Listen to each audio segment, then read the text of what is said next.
What is your biggest weakness is one of the most frequently asked questions in a job interview. So the questions related to your strengths, your weaknesses, and motivation are all pointing towards your attitude, your beliefs, and philosophy. And all of these are soft skills. So let's wear the employer's hat and think from the employer's perspective. When the employer asks you this question, what exactly is he thinking? He is thinking if you are going to be a liability for the company or an asset.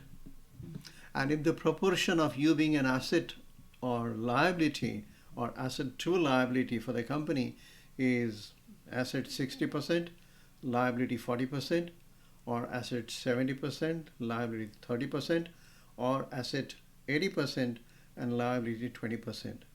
If that is the case, if your asset, you being the asset for the company, is more or larger than you being the liability for the company, you will most certainly get the job. Else, you absolutely do not have a chance. So your answer will help the employer make an informed decision. So the employer is checking if you are self-aware about who you are, you know what you are capable of, and how you can positively impact their bottom line by improving their productivity, efficiency, and profitability through your own personal growth. Now, nobody likes to be around fake people. So the more genuine and honest you are, the greater chance you will have of influencing the employer or the interviewer in the job interview.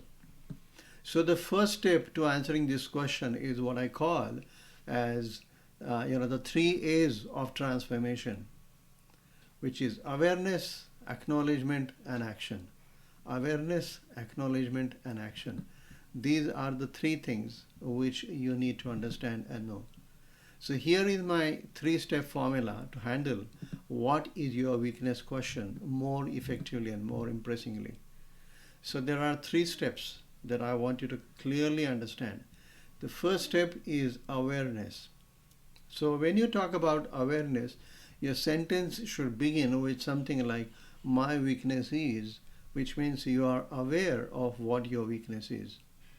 Step 2 is acknowledgement, which would, in that case, your sentence should start with, this means that this is what the situation is, and I'll explain to you it later.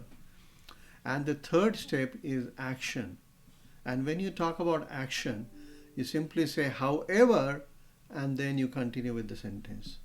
So for example, if you want to say that I am very persistent. Now I'm going to give you 3 examples. Now one of those will be based on your strength. So instead of talking about your weakness, you actually talk about your strength. The second example I'm going to give you is really about your weakness. And then the third example is kind of neutral. So let's tackle the first one. I am very persistent. Now we need to understand what are the challenges associated with you being persistent, and how do we use this in the above formula, in that 3-step formula: awareness, acknowledgement, and action. Now when you say to the employer that I'm being very persistent, the employer is going to say, well, that's a good quality, it's actually a strength. And then you say, well, yes, I do understand, it's a strength as well. But I believe because I am being extremely persistent when it comes to achieving my goals, this means that I can be seen as someone who lacks, or who loses track of the time and deadlines. However, over time I have clearly understood the power of prioritization, which is clearly distinguishing between what's important and what is urgent but not important. This clearly has helped me to not only meet the deadlines but also to delegate more responsibilities to appropriate people in my team. Reading books such as Goals by Brian Tracy and The 7 Habits of Highly Effective People by Stephen Covey have deepened my knowledge of setting priorities. So when you answer the question this way, you are not only going to express yourself better, but you will be influencing the interviewer. Let me give you another example. Let's say that you are an introvert person. So you can say something like, I am an introvert person. This means I can be perceived as one who does not possess interpersonal skills, because introvert people are supposed to be, or they are seen as somebody who don't really talk. And then you go on to say, however, I have realized that my personality type has very little to do with adding value to other people. So through reading books such as Personality Plus by Florence Latour, I have discovered ways to collaborate with people of other personality types and create the desired income. I believe what really matters to adding value to other people is my passion to follow my purpose rather than me being an introvert.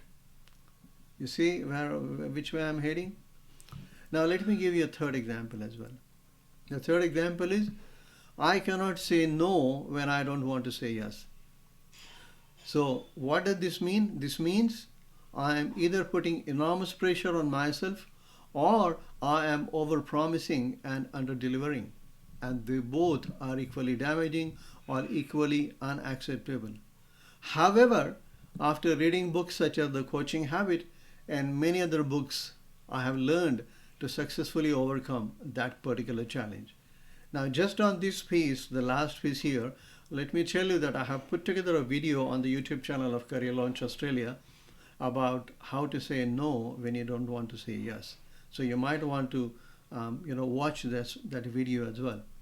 I hope these three examples and these three steps give you enough idea as to how to deal with that particular objection or that particular question. What is your weakness in an effective and in an influential way? So that's all I wanted to share with you in this video today. I will see you in the next video very, very soon. Bye for now.